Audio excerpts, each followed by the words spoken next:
पढ़ता है कहा या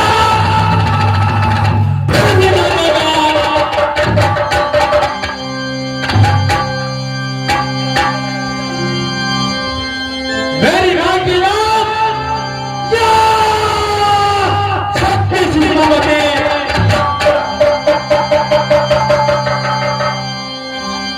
एक जगत की देवता जिस दिन मैंने एक घोर जंगल में जन्म लिया उस दिन वही जंगल का देवता मेरा पालन पोषण किया जिसे नाम शक्ति मंदिर करता है।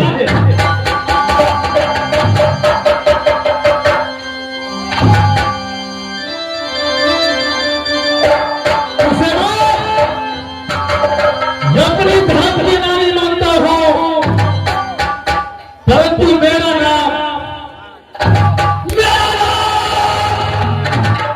जिस दिन मैंने ये 14 वर्ष घर जंगल के बीच में जन्म लिया उस दिन मेरी मां सुषमावती और मेरी रानी नंदनी ने मेरा नाम रख दिया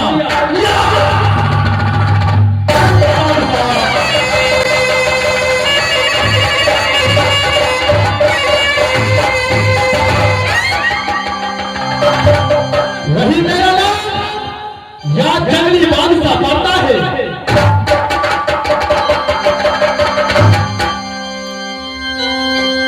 फिर भी मैंने शादी किया कहा तो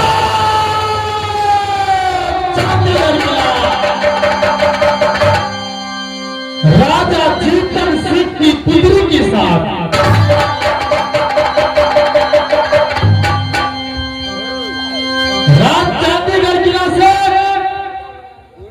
मैंने अपनी प्याही को बोला फना करने वाला कहा तो यमुना हृदय का सरकार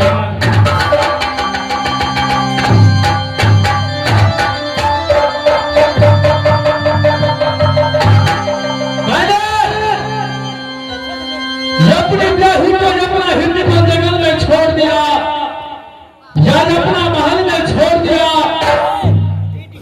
अपनी मां से अपनी नानी बंदेली से 2 रोज का छुट्टी लिया 2 रोज का छुट्टी लेकर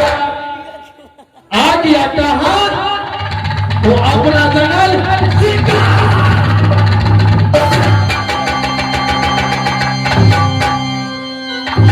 आज मेरा ये जंगल में 6 रोज गुजर रहा है लेकिन अभी तक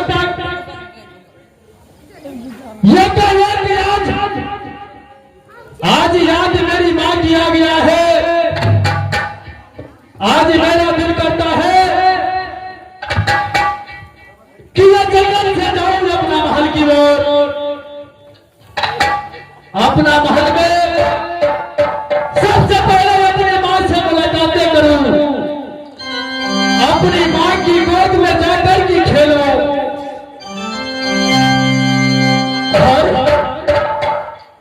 आज 6 रोज गुजर गया है अभी तक मैं अपनी प्याही को साथ में 2 दिन तक नहीं किया हूं।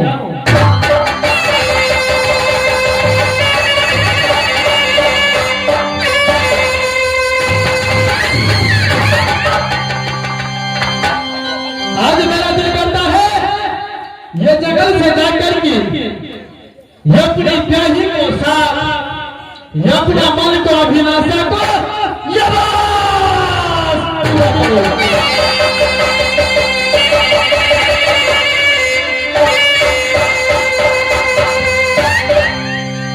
इस समय मैं जंगल से चलता हूं अपना महल की ओर।